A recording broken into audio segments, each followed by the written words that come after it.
Charlotte Douglas International Airport, the escalator rides, security checkpoints, people in a rush coming and going. But for some, time to kill. I think we just wanted a place where we could relax. If there's one thing CLT is known for, aside from its seemingly never-ending construction, is its rocking chairs. And the rockers are kind of iconic in the airport. I love rocking chairs, and I just think that it's awesome. I always thought of it as a Charlotte thing. From the main terminal to the atrium and points in between, for 25 years, rockers have dotted the airport, more than 100 of them. I'm a huge fan. Whenever I'm in the airport, I try to find one. I think that air travel at least, is very stressful. People in airports are very high-strung, and maybe for good reason, but I think the rocking chair is just a really great message of sit back, have a rock, it'll all be okay. There's something soothing about that, almost like the lapping of waves if you're in a boat. Jean Land knows a thing or two about those airport rockers. After all, it's her company that makes them. I'm proud of them for when they were looking for a chair company, wanted somebody in North Carolina.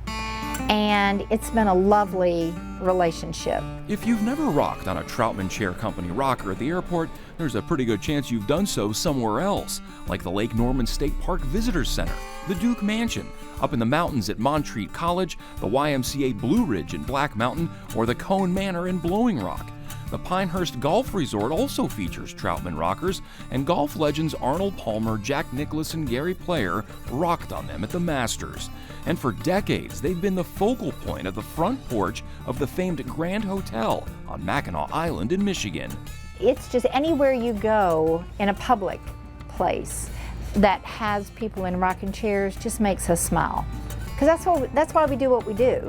Opening nearly a century ago, the Troutman Chair Company constructed its first chair in 1924. And people who worked then loved what they did. They had great work ethic. Machines that were made then were made to last forever. We have some. And Jean's not kidding. This behemoth wood surfacer was manufactured in the 1930s. Made of all cast iron, it's still running on its original motors. Just as it did back then, Troutman prides itself on quality. Everything is made using swelled joint construction, an old technique in which dried oak and hickory are mixed so that pieces will shrink or swell depending on their water content, and that creates a super tight joint. All wood starts wet. So technically, if you really are talking about how long it takes to make a chair, it could be a year and a half to 2 years, seriously. About 20 employees work out of the 40,000 square foot production facility halfway between Troutman and Statesville, and they do everything from start to finish, operating giant saws, belt sanders to soften edges, huge drills to put holes in rollers, and pressing pieces together. The finishing room is where they get painted, and once dried, boxed up and shipped out. At every point, every single person here is quality control. There's nobody at the end who's the number one putting a sticker on something.